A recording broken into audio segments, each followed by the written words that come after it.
Hi everyone, welcome to our podcast Languages, Power and Identity in Colombia. I am Anna. I am Daniela. And I am Jimena. Today we're going to talk about language policies in Colombia, but from a more critical perspective. Before we start, we want to invite you to reflect on something that we often take for granted the languages we speak every day. Language is not just a tool for communication, it's deeply connected to who we are, where we come from, and how we are positioned in society. In Colombia, a country full of linguistic and cultural diversity, language plays a crucial role in shaping opportunities, identities, and even inequalities. From Spanish to indigenous languages, and now the increasing importance of English, each language carries different levels of power and visibility.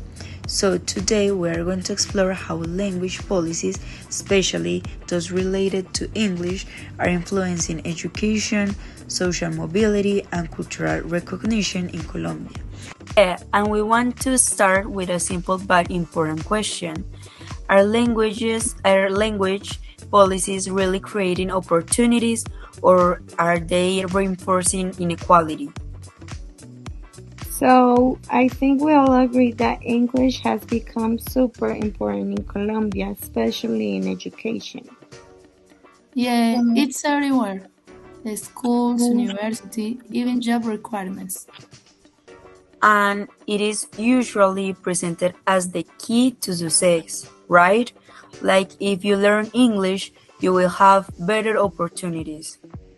But according to Miranda Bonilla Medina and Usma Wilches, that's not the whole story. They argue that these policies actually create something called language stratification. Which basically means not everyone benefits equally.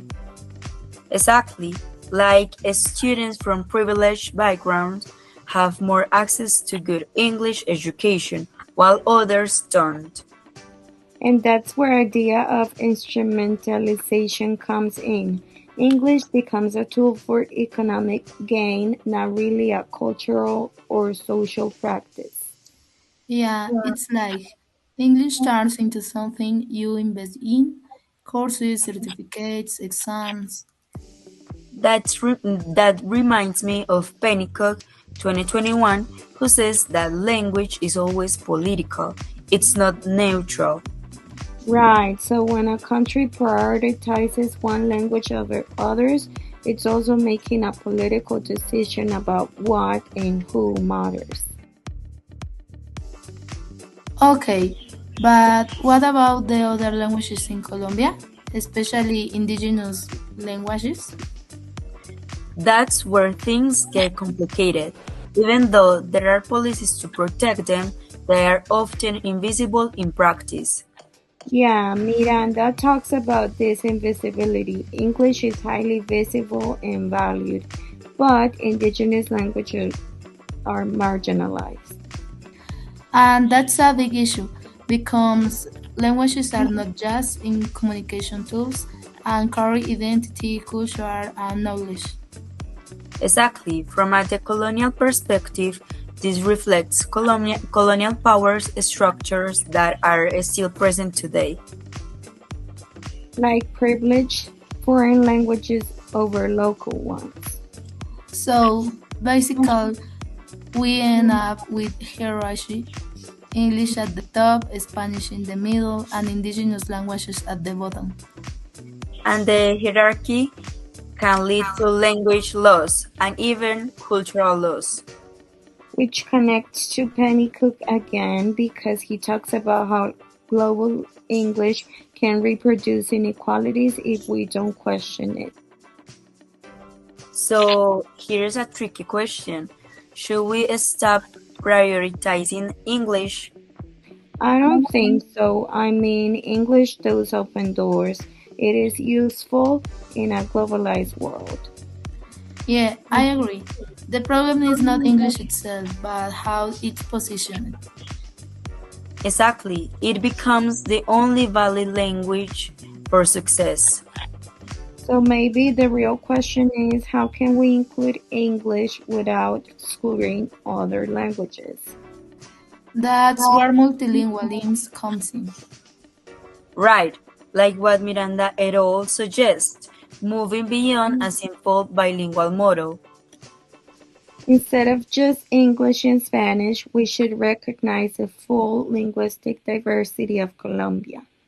And also see language learning as something more than economic value. Like something connected to identity, community, and social justice. So, to sum up, language policies in Colombia are not just about education.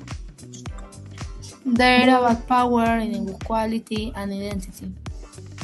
And while English can create opportunities, it can also reinforce existing inequalities. That's why we need a more critical and inclusive approach. One that values all languages, not just the ones with global power. And one that understands language as part of who we are. And I think this leads us to an important reflection. Language is not just something we learn in school or use to communicate. It's something that shapes our identities, our relationships, and our sense of belonging. When certain languages are valued more than others, it doesn't just affect communication, it affects people.